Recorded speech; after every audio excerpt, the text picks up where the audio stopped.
Welcome back to the Last Week This Week podcast, episode 93. I'm Ian Scott. And I'm Zach Huber. And this is the podcast where we talk about movie and TV topics from the last week, give them to you all this week. And this week we got a few exciting topics and a trailer to go over with you. Yeah, we are going to talk about the sequel to The Social Network it is getting a sequel with Aaron Sorkin to direct and write. He wrote the first movie, and the director was David Fincher. So it'll be interesting to see how that goes. Right. We're also going to discuss the 12 MCU projects of Phase 5, and we'll rank them together. Hopefully we will be able to do that in a timely manner. We also got some news about the new Spiderman Brand New Day movie that's coming out. So we have some characters that got revealed and some characters that are going to return. So we got some confirmation on that, as well as some mood boarding of sorts. And then the last thing that we're going to end our episode with is the Project Hail Mary trailer with Ryan Gosling based on the Andy Weir book. So a lot of thoughts on that one. Very excited to talk about it.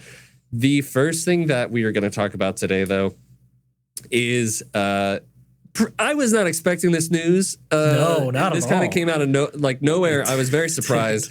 But we've been talking. Sorry, let me adjust my mic. Okay. We've been talking about James Bond, MGM, Amazon. There was drama with the Broccoli family, and who's going to direct Bond? Who's going to be Bond? We've talked about Aaron Taylor Johnson. We've talked about how they wanted to get Christopher Nolan at one point. Is this? They had Edgar Wright on their list, I think. Did they? I think so. Yeah. Edgar Wright. Is this going to be a 60s period piece? Is this going to be modern day? Are we going to get Henry Cavill? Yeah. Are they going to go younger? And now we are starting to get a bit. The idea is starting to take shape of what maybe we're starting to look at, because one of the best directors who's out there right now in Denis Villeneuve is set to direct the James Bond movie, the next James Bond movie. Not multiple, just the first one. Just the first one, though that could change if it's successful. Yep. I hope it does. There is a lot of information that we got about it, or at least some hints about what we might be looking at. But right off the bat, before we even get into some of that other stuff, Denis Villeneuve was not on my radar of who they were going to go for. When you do look at the fact that they were going to, they did want to get a Christopher Nolan. They're obviously swing for the fences. Right. But I was always struck with that Bond always feels like kind of the way like Marvel does. Like auteurs are not exactly like the best for sure kind of director to get, because it seems that James Bond is of a piece of a whole. And we're kind of trying to fit an overarching vision that other directors can expand upon. Right. So, not that I'm upset about this news. I think Denis Villeneuve is makes some of my favorite movies of all time. I was just very surprised. That they would be willing to go in such a different direction. I mean, it's you can kind of say it's close to what they did, maybe with the last movie. I think they tried to go more, like you said, auteur with it. But it is surprising that they would go this direction. But I'm into it. Obviously, he's an amazing director. Yeah, and I do think that it's going to be interesting to see how he goes about it, because I don't doubt that he could Denis could have some levity and humor, because there are times in the Dune movies, particularly the second one, where there's some very natural, genuinely funny humor that comes out, or levity at times that comes out in those movies. And you know, I haven't seen all of his movies. Like I haven't seen Sicario, even though I've heard that Sicario could be a great blueprint as to how to go about this in a way. So it'll just be kind of interesting to see how he handles James Bond, because overall, I would say that Denis Villeneuve is more of a, you know, works in a serious kind of way with his subject matter, and has even gone on to say, like, I wish that I could make movies without any dialogue, because like he's such a visually a great visual storyteller as well.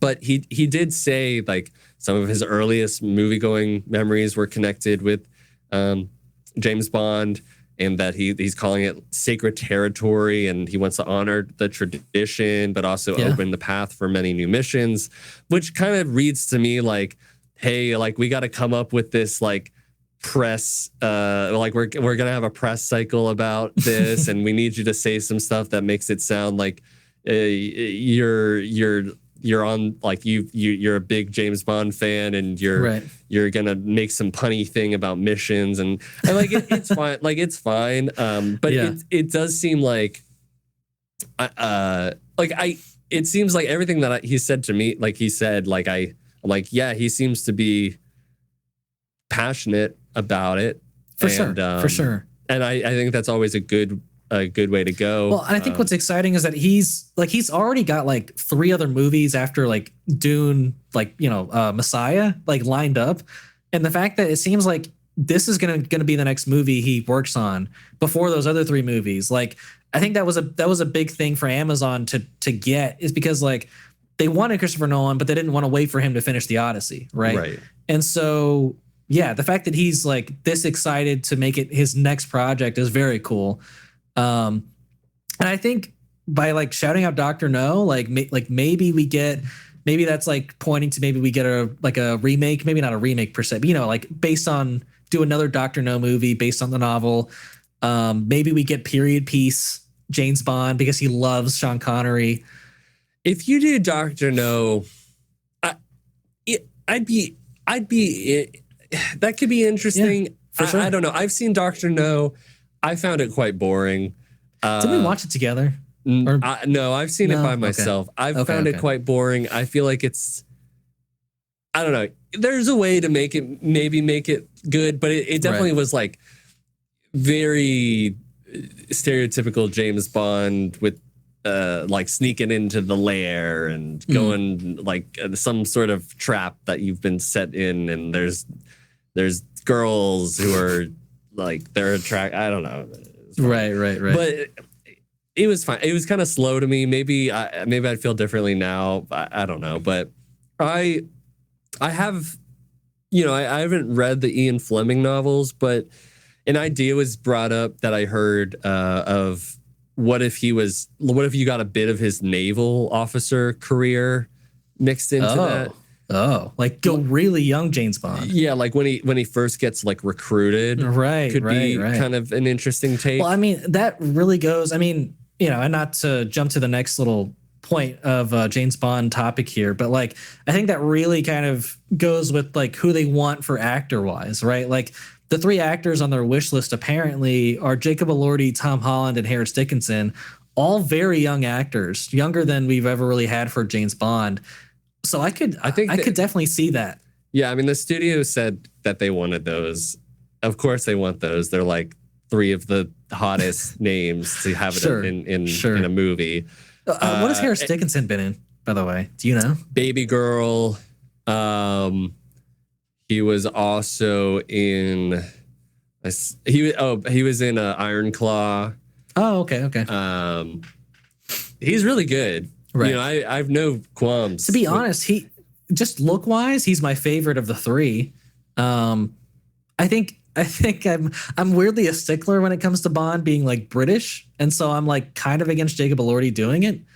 But I heard that it wouldn't be, he's Australian, so it wouldn't really be like that much of a problem. No, I feel, and like because that's like a British Yeah, and I think George Lazenby, who did like one of the Bond movies after Sean Connery, he was Australian. Right? Yes, he was. So you're not exactly breaking tradition. I'm not breaking. Yeah, you're not breaking tradition. I just would prefer to be a British guy, but that's fine. That's fine. I don't have a problem with any three of those names. I'm sure that's what the studio wants, but I think a lot of it's also gonna come like to what Denis wants. Sure. And obviously we want somebody who's under 30, so like not gonna get Henry Cavill, not gonna get Aaron Taylor Johnson. I was really hoping it'd be Aaron Taylor Johnson, man. After we got that news that they met, I was like, I want it. I mean, you still possibly could, but it's probably not gonna happen. It sounds like they want somebody who's gonna play Bond for like the next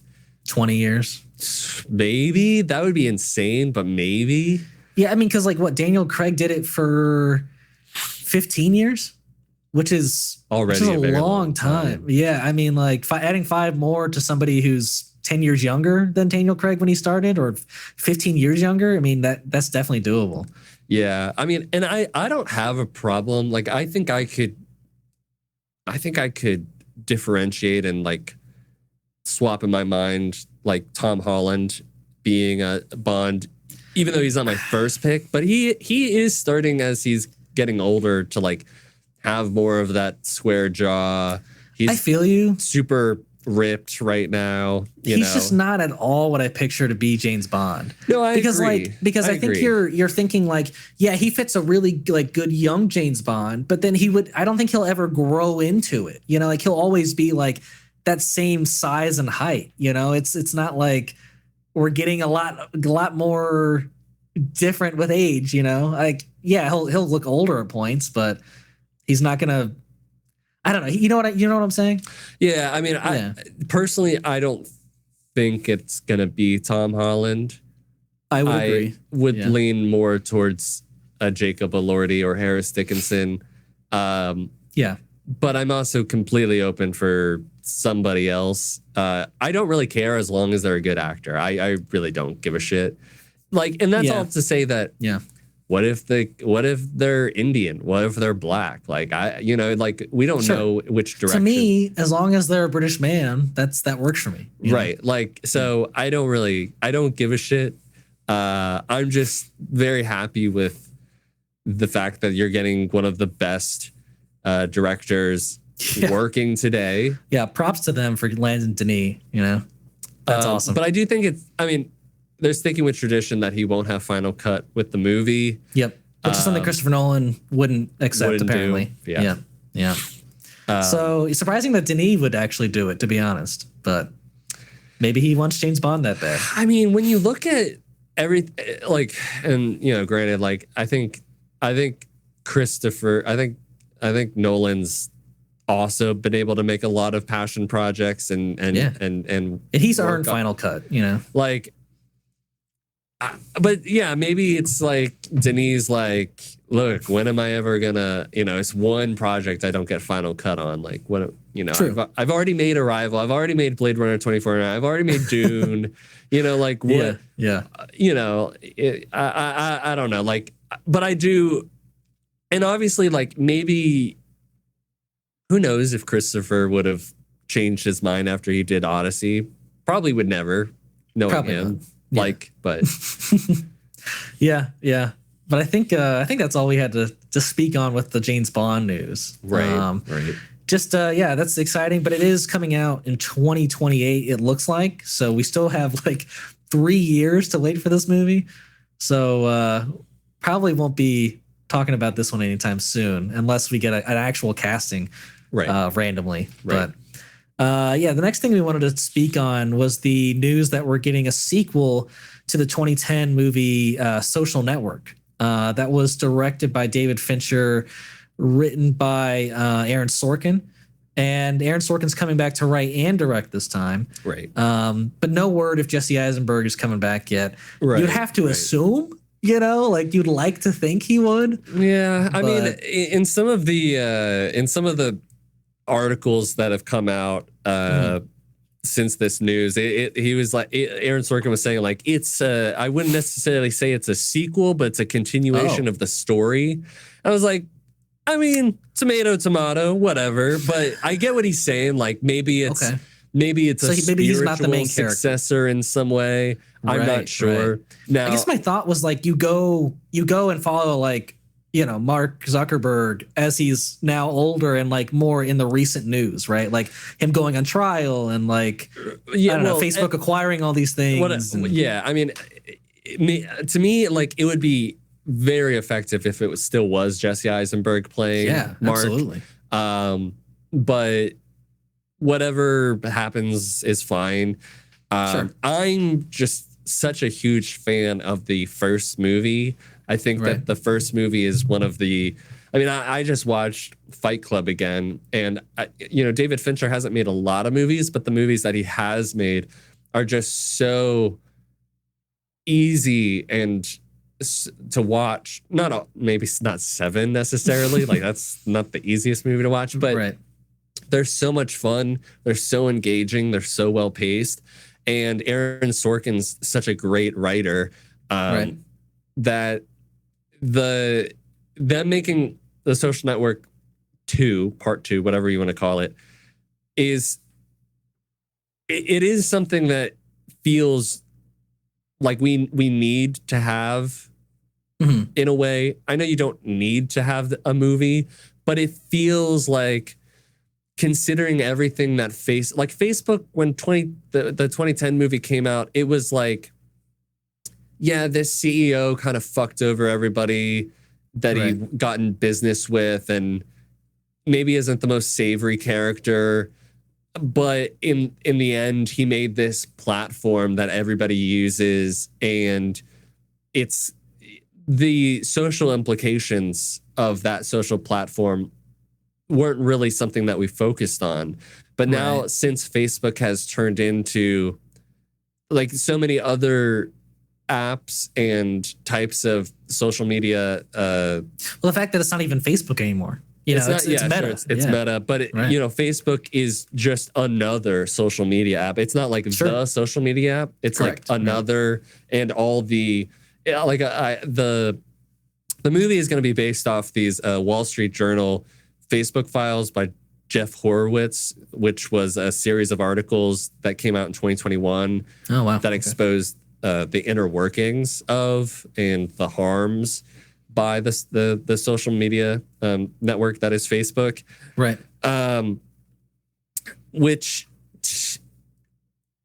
Like I feel like we need that update of like, well, we figured out how Facebook came to be. I think it was kind of eye-opening to people at the time about how that came to be. Now let's figure out how it became the monster it is now. And now it's set the tone, and it is still such a big part of influencing life and people's identities and self-esteem and political affiliations or echo chambers or whatever you want. Like, so many facets of people's online life is dictated by this one company. And that's not, you know, even Instagram. Like, Instagram is a part of it, or like WhatsApp, I think, is also owned by I think you're Meta. right. I think you're right. Yeah. And so there's a lot of stuff to uncover. And also, for sure, not even to speak of like the importance of that in the real world. I've just, you know, I used to watch All the President's Men and like movies like The Big Short or Spotlight. Yeah. Or I forget the movie where it's the lawyer who goes up against the it's like this company that has been polluting people's like water supply or like farmland, and it's causing like cancer and stuff. And so like I just love these movies of like of Let's go after the big investigation journalism to like take down like for sure or expose something that that's going on in a shady I can't company. remember Or what the movie was called, but there was a movie that followed basically the Watergate scandal and like the reporters who like investigated All the President's Men. Oh, was that what that was? Okay. Yeah, that's a really good one. Yes. That's yeah. Nice. I mean, that's like the OG. I think that was who plays Rain Man? Oh, Right. Oh gosh, I'll look it up. But yeah, that was the original, kind of like investigative journalism Oh, piece. Dustin Hoffman. Dustin Hoffman. Yeah. Yeah, that was the one with Dustin Hoffman. So good. I love movies and stories about investigative journalism. Yeah. So absolutely. just from like that point of view, I'm already in. Like it's a different True. it's a different type of story. It's not like this is how it came to be. This is like what's Right. going on. It's somebody else uncovering what's happening in most recent news for Facebook and Meta. So Right. that's very cool. I'm into it. Yeah, and I definitely don't need Mark Zuckerberg to be the main character. So that's I like that direction. I think very much. I think it I would still love for Jesse Eisenberg to play Mark Zuckerberg. No doubt, no doubt. But I would much prefer him not be the main character because I think you run the risk of it like being too much of an empathetic, glorifying him maybe, or like I don't know, like why would we care that much about the CEO's take on it when it's like I don't know. Yeah. If you do it properly, sure, maybe it could be good. Like, maybe Aaron Sorkin's a great writer. Like maybe but my mind goes to like like a dual, like a like it's the journalist and sides. then it's Mark and they're like button heads or something like that. I mean, like my mind went to like The Apprentice, like that, like the Donald Trump story. And I'm like, okay, you can do a story about like a terrible person being the main character, right? Yeah. Sorry, just put it blatantly out there. But I think what's different than like for that movie than like this sequel is that again it's a coming of how this person came to be the person he is now, right? And we don't really need that for the sequel of Social Network. So. Yeah, right. Like if there was a sequel to The Apprentice, it would be like it wouldn't be him as the main character. It would be like, can you believe this shit that asshole has been getting up? Anyways, we don't have to go down that. Yeah, we don't. But yeah, I'm very excited about this. This is great news for one of the best movies I've ever seen, or at least influential movies that I've ever seen. So now, do you get? You probably wouldn't need any of the other characters. Like as much as I would love to see an Andrew Garfield come back, there's no need because what is the point of that going to be? Like, it's just a cool Army cameo, Hammer. Right. Like there's no point. No, there's no point. Yeah, I mean, you probably would alienate a lot of audiences if you get Army Hammer too. You think? Yeah. I'd still love for Trent Reznor and Atticus Ross to do the score if they want to come back and do that. Oh yeah, that was a good score, wasn't it? Yeah, it's so good. Nice. So good. Well, hopefully this comes out somewhat soon. There's not even word if like he's written the script yet. Right. So yeah, no release date or anything. So we will hopefully hear from that one soon. But our next topic we want to get into, not really a topic. We just wanted to, since Ironheart's officially over, Phase 5 is officially over. Phase 6 starts with the Fantastic Four. This is all the MCU, by the way.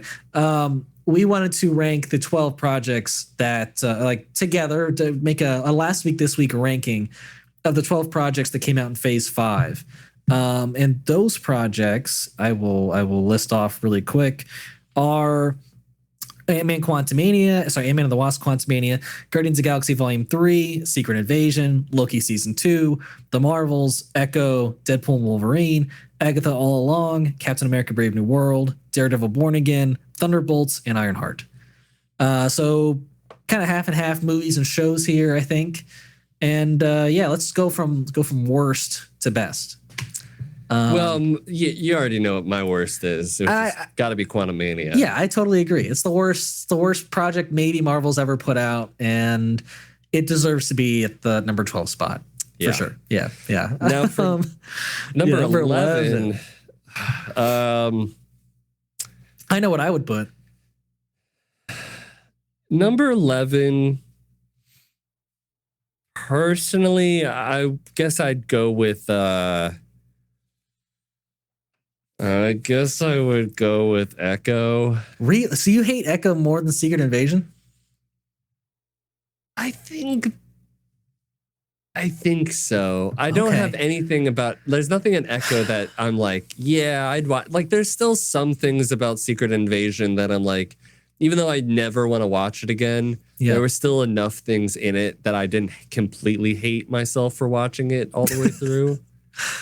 Yeah, interesting. I mean, I think what was different was that Echo, I mean, I could swap if you're neck and neck with those. Like, I can swap them either way. I don't really care. I could also swap if you're really strong about Echo being number 11. But not really. I would put Secret Invasion at 11 for sure. Yeah, that's fine. They're both okay. They're both terrible shows. Yeah, I mean, Echo's 10 at that point, which is deservedly so. And then I would, after 10, I'd probably go. I'll say mine. I would put the Marvels at 9. Yeah, I would say the Marvels. Yeah, that was quite the disappointment.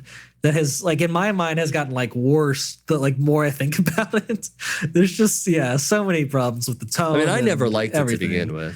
I thought I came out of the movies like, all right, that was pretty mid. But now I think it's like a little worse than mid. So yeah. Number 8. Curious, like this could go anywhere at this point. What are you thinking for number 8?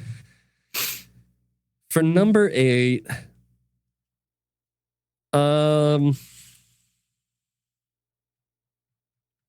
based on this list,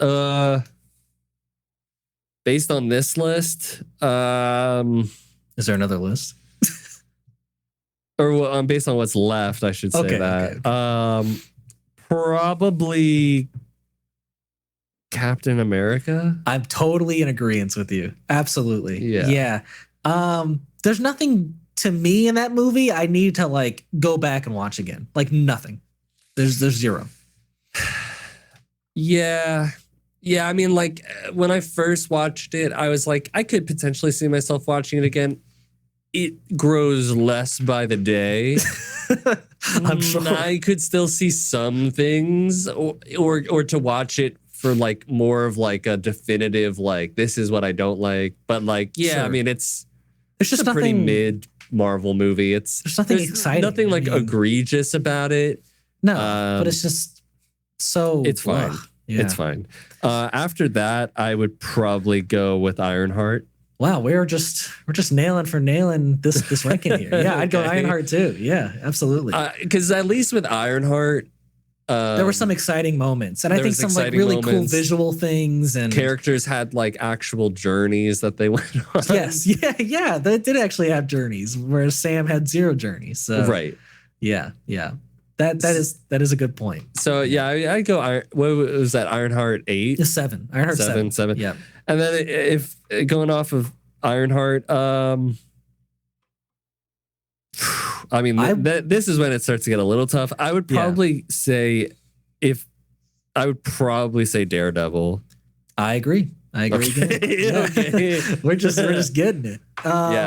Look, I hate a lot of Daredevil, right? But like the last 2 episodes in particular were great. I mean, and episode 8 specifically, I think is one of like the best things the MCU has ever put out. Like it's that good. Episode 8 is that fucking good. Right. So that saves the season and jumps it up to number 6, which is crazy.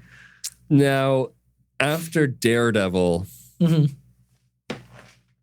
this is tricky. Yeah. I will say I think 5 should be Agatha all along.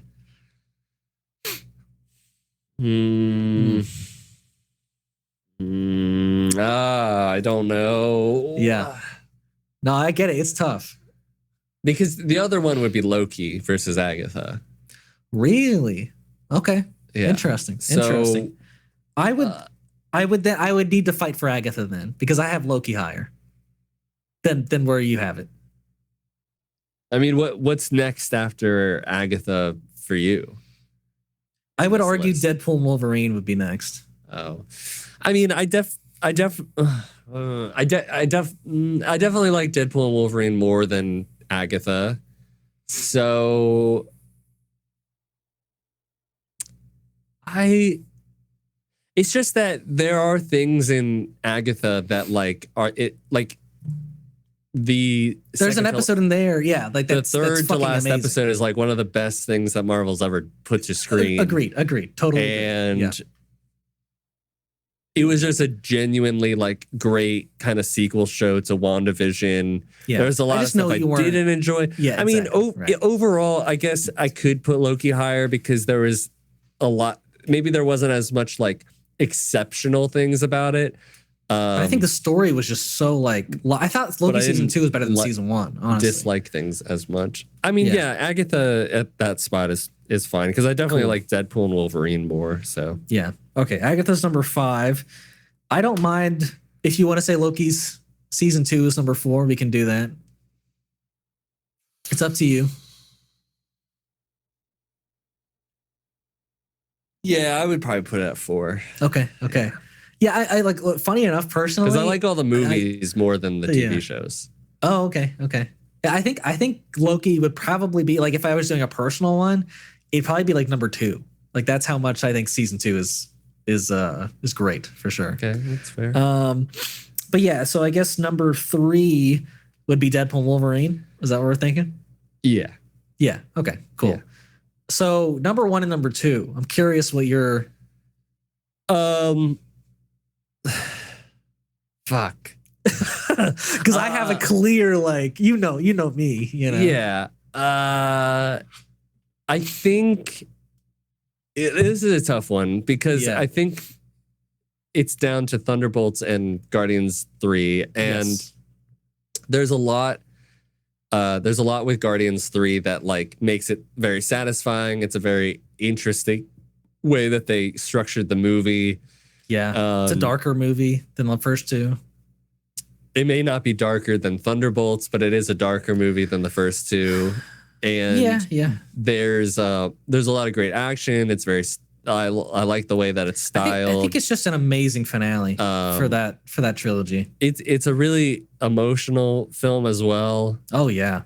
But at the same time, Thunderbolts has such a great like if whether you're a first time viewer or somebody who watched the Disney Plus shows, it had you like these characters and introduce them so well, and their dialogue between each other was great, and Florence Pugh and Pullman, forget his first name, but Lewis Pullman did such a great job, and so did David Harbour, and the score for that was amazing, and the topics of depression and but to be fair, worthy like the Guardians 3 soundtrack was also pretty amazing. No, it was, but I'm saying in terms of like a straight up score, like I've heard like we get the like Bucky song and the Bucky motorcycles. Yeah. I feel like I know where your heart is, but you're struggling because you know where my heart is. I think both of them are great.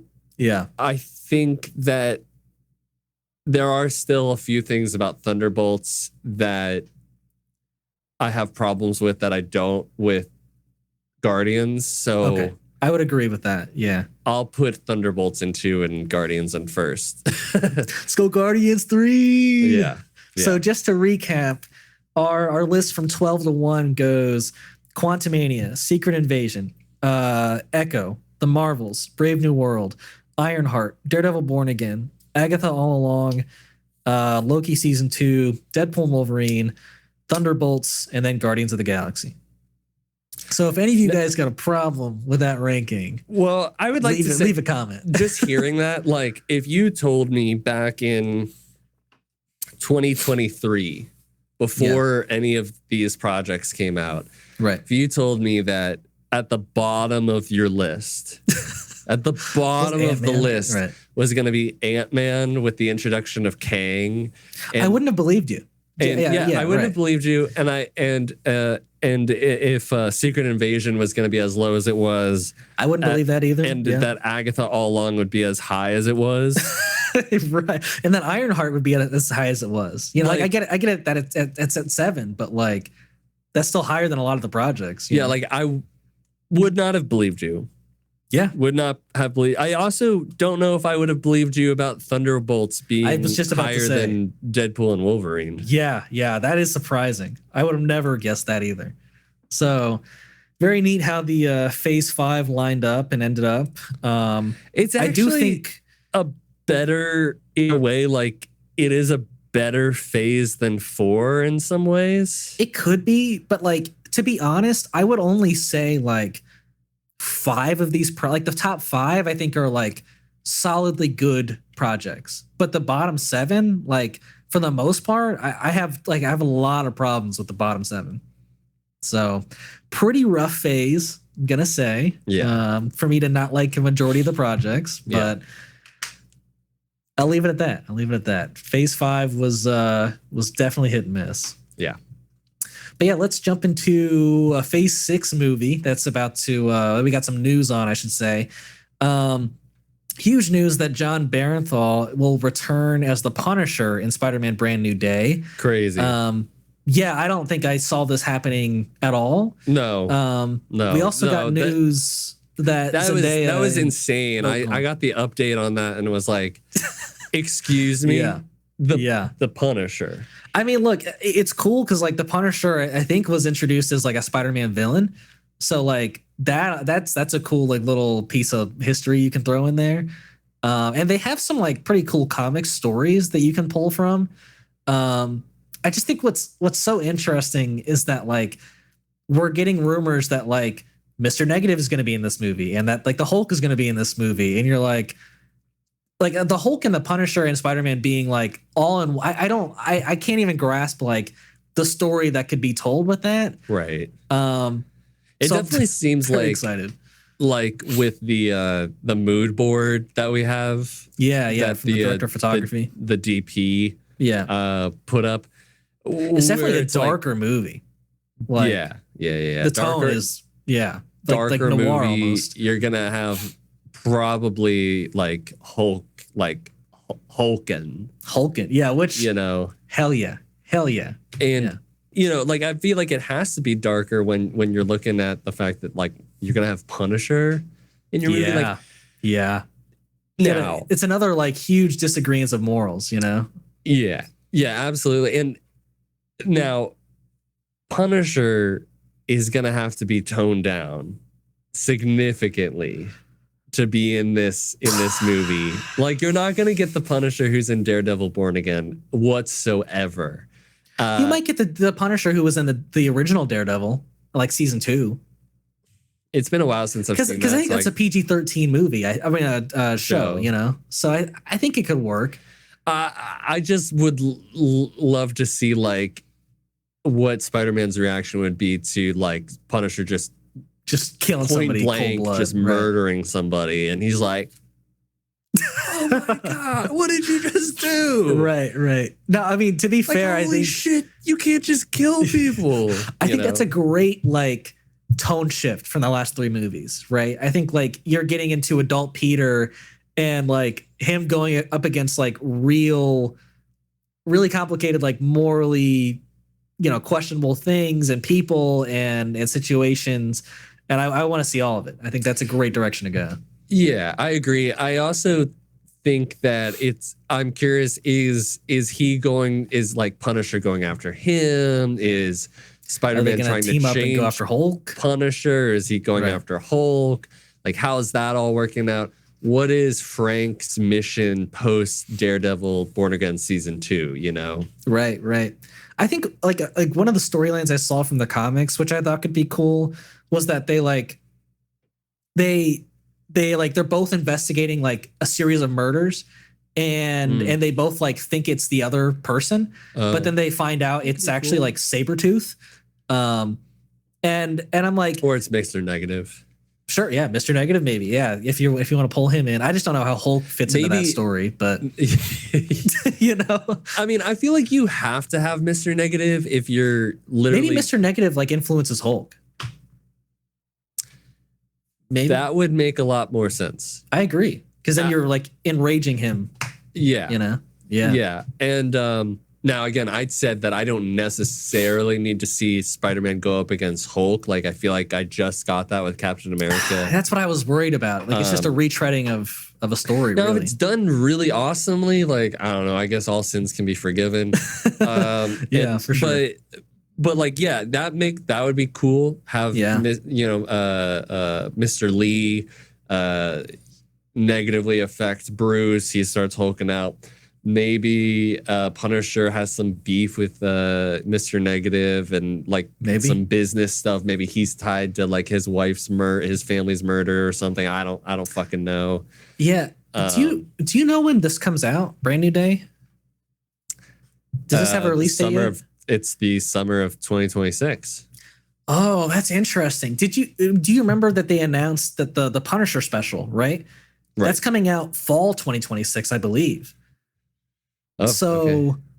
I wonder, because like I think everyone thought like Punisher breaking out at the end of Daredevil Born Again, we would go like straight into his special the next time we see him. But I just kind of thought we were going to see him in season 2, to be honest. Yeah. I think he'll definitely be in season 2. But I just thought the special was coming before season 2, and then we would get him like going into that, right? And Spider-Man Brand New Day just started production. That's exciting. That's very exciting. So yeah, we got a lot of actors announced. I mean, we got that and MJ and Ned are coming back. Right. Sadie Sink and then Jacob Battalion and Zendaya are both coming back. So that's like an interesting part where I'm like, are they just gonna be like cameos where Spider-Man is like longing after like the friendship he used to have with them and kind of like watching over them secretly, or is it like probably they're more of a plot point in the movie? But I think there'll be you know what I mean? I think there'll be a plot point. Okay, like maybe Mr. Negative knows that he used to care about these two people or something and uses them, or I don't know. I don't know. Personally, I'd be more okay with him getting a new group of friends, but no, I don't want them because look, we just saw Daredevil Born Again, and he got a whole new group of friends. And I know, but this works. Like he doesn't want to like have them be killed because of him. Like but the thing is, Jacob Battalion and Zendaya are such big reasons as to why those Spider-Man movies are as good as they are. No, I feel you. They were a great trio. I'm just hoping maybe there's magic somewhere else, that you can get. No, but yeah, I feel you. I get it. You want to put Zendaya in second seat? Bitch, please. That's not happening. No, you're put right. Tom Holland's future wife second tier. No, I get it. They're meant to be. They'll be together in the MCU. It'll be what it is, But I, the rest of the news I'm like super excited about. It's got a lot of potential, and the mood board looks great and dark, and the mood board does look dark. It does. It do be looking dark. But yeah, I think that's all our thoughts on Spider-Man Brand New Day news. And now we wanted to jump into our last topic of the day at the Project Hail Mary trailer that came out recently.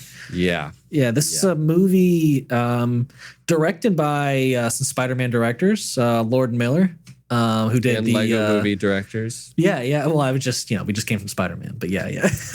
That's why I shout out Spider-Man. But no, they are now directing a Ryan Gosling led movie. I got some pretty heavy like Interstellar vibes from this one. Yeah. But definitely like more humorous, I think. I think they're finding like a balance between the very like heavy Nolan like type of movie and one of their type of movies, Right. Yeah. So Project Hail Mary, based off of a 2021 book by Andy Weir. Andy Weir, author of The Martian, which ended up being the Matt Damon-led movie by Ridley Scott. And about fun 10 fact years about ago. that screenplay was written by Drew Goddard, who's also writing the screenplay. So Okay. Yeah. Nice. Yeah. So I have some mixed thoughts about this. First of all, the concept of this science teacher at like a middle school being pulled into this save the earth type mission as like all the suns or all the universes are collapsing except this one area and he has to go investigate it.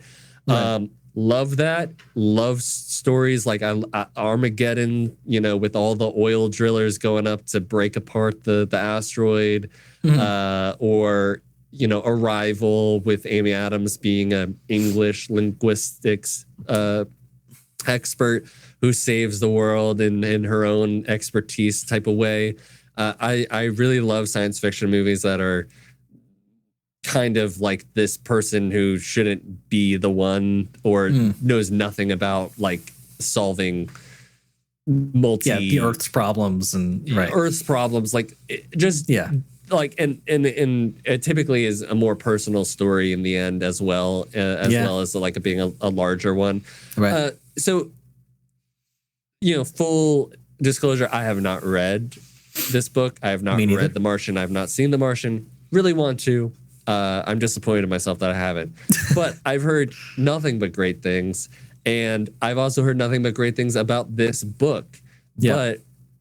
But some people who have seen the CinemaCon footage was like, this trailer, albeit that it is a good trailer, leans into a humorous take more than what the comic, like the CinemaCon footage was. And really? They're trying it, from what I understand, it feels like the studio is like, we can't go too like serious-ish. Like, not that there's not levity in it, but we're like, let's have some humor and make it more funny than what it actually is. Funny enough, like that was my least favorite part of the trailer. Was like, what are some of the jokes? You know, like him saying like, I can't even moonwalk, and I was like, ugh, gosh, that I just cringed at that one. I feel like I'm hoping that when the movie comes out, which it comes out on March 20th of 2026, so like 9 months from now, I'm hoping that... It's a really early trailer. Yes. I'm hoping that it's just a big... Like the way that Transformers 1 was, where it's like, yeah, they tried to sell the humor too much when the movie was like not that. And it's like those humorous moments are there, but it like fits much better when it's... I hope so. So that's what I'm hoping for. Yeah. I also am under the impression that, you know, they didn't even show the alien. Like, they didn't even show Rocky. They kind of did. No, I'm saying they didn't even show it in CinemaCon. Oh, okay. And that's a big part of the story. It's not seeing him? Well, the trailer apparently only goes to, like, chapter 4. Oh. Like, that's as much as you see. And I think there's even a bit of like past and present, like we don't actually know like the full thing story that's going on until the end kind of thing. And funny enough, like the story or the trailer, the way it's let out is a little confusing, like in a sense, because he wakes up on the ship, he says he's in a coma, he's not an astronaut, he doesn't know what he's doing there, and you know, and then it just cuts to him, you know, basically on Earth, but saying the same thing, that he's not an astronaut. Or like a while ago, yeah. Right, yeah, it seems like it's years ago, right? But like, I was like, okay, was that like a vision he had, or like what the hell was that? But yeah, I mean, like looking at the premise of it, or like the synopsis, it's definitely like he just goes into a coma when he's up there, and he just loses all memory. Like I think it says like to another universe. I mean, sometimes for light years, right? Yeah. So I think the premise says astronaut Ryland Grace awakens on a spacecraft with no memory of himself or his mission, and he slowly deduces he is the sole survivor of a crew sent to the Tau Ceti solar system in search of a solution to a catastrophic event on Earth.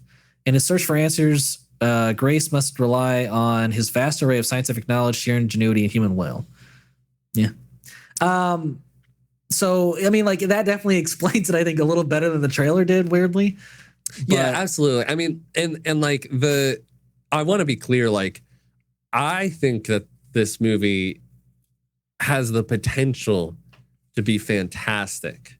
Like a great movie. I mean, yeah. Lord There's some and really Miller great visual shots. Yeah, and Lord and Miller have not disappointed me so far.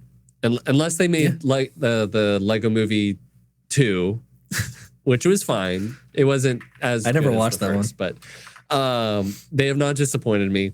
And they also, did do that one. Okay, well, they didn't direct it. They didn't direct it. Okay, so they just wrote it. At least we got Everything's Not Awesome, because that song makes me laugh. Everything's not awesome. And then they say, I think I'm finally getting Radiohead. So good. But I do think like visuals look great. I love the concept of the story. I love science fiction. And I have reason to believe that Rocky, the alien, could be like the baby Grogu of this movie in a way. Yeah, for sure. And also the ship that he encounters, it's like, dude, it's so cool looking. I was like, holy it's shit. like a piano, like it's all spindly, but it's also this like, it almost like looks light like rays almost, you know? Like it's like light rays. It also kind of gives the feeling of like whatever like Thanos's like ship is, where it's like the one pillar down the middle and then these two big like not arches, but like I don't know what you would call it. Yeah, I don't know. It's just a crazy looking ship. Like a huge eye almost, like letter I, you know what I mean? Yeah, kind of thing. So yeah, like that looks crazy. It's like this, I've never seen anything like it. It's awesome. It is awesome. And so I'm very excited. And also, you know, love Ryan Gosling. They also got Sandra, I might butcher the last name, but Sandra Hüller. Yep. Who I did not see her in Zone of Interest yet, but I did see her in Anatomy of a Fall, and she was fantastic in that. Okay. And that was one of the like Oscar nominated movies from like 2 years ago. Nice. So yeah, I also saw talent, at least with one of the astronauts is played by Milana. I'm sorry if I butchered the name. Milana Weintraub, who is famous for at this point playing Squirrel Girl. She voices her in like a lot of different media, and she's also like the AT&T commercial woman. If you remember her at all, but she's had like minor parts. Like I don't think she's ever really had like a huge movie. Yeah. But I've always thought she's like a pretty good actor and does a good job as Squirrel Girl. And it's cool to see her in like a huge blockbuster movie now. So yeah. No, I think it's got cinematography by Greg Fraser. Really? Well, that explains some shit right there. Wow. So way to go, Greg. Yeah, no, I mean, like like that red space shot in the trailer looked amazing. Yeah, like you said, like the spaceship arriving and yeah, him talking to Rocky. I think Rocky looks amazing, and yeah, it has a ton of potential. Like there's a lot of good stuff. A lot of potential. I just hope it's not as like, I hope the humor works and it's not like, that's what I'm worried about the most. Because there's moments of like pure apocalyptic dread. Yes. That needs, if you don't succeed, the entire world dies. And I think the way like they like put that in the trailer and then immediately undercut it with like a joke. And I was like, audience, I don't know. For me, I was like, audiences will fucking get it. We've seen enough stuff over the years that they will understand what kind of movie this is. And I think what is a little, what I think actually can be the detriment of some movies like a Transformers 1 is you put the trailer out by whatever company they hire and they're like, oh, audiences aren't going to understand it. So we have to put it in a box as into what it's going to be. And then when people go see it, the people who think it's what this like box is disappointed. Right. And then the people who find out later, like they're like, holy shit, why didn't I watch this beforehand? Oh yeah, that's right. The trailer made it look like it was a fucking like kitty comedy. bop comedy, like fart joke movie, like whatever. Right. And so like I don't think it's gonna be that bad with this. No. But especially if the first trailer didn't lean into it at all at CinemaCon, you know? Right. But and again, that was also footage where they had like 8 or 9 minutes, so they could like lean into the to those subjects in a more significant and resonant way than they can in like 3 minutes or whatever this trailer was. But yeah, that's just my worry. I do think it'll be great because I've heard nothing but good things about the story though. So yeah, I'm excited for this one. It dropped, like you said, drops March 20th, 2026. And hopefully we get another trailer. I mean, we will get another trailer before this movie comes out, but nope, love to see the only one. I'd love to see some more beautiful shots. Yeah. But I think that is all of the topics we had to discuss with you all today. Yeah. So thank you guys for watching and listening. If you want to watch and listen to us in the future, we release podcasts bi-weekly at the links in the description below. And if you want to follow us on our social medias, those links are in the description below as well. And if you want to give us a like, a comment, a rating, a review, or a subscribe, we greatly appreciate it. And until next time.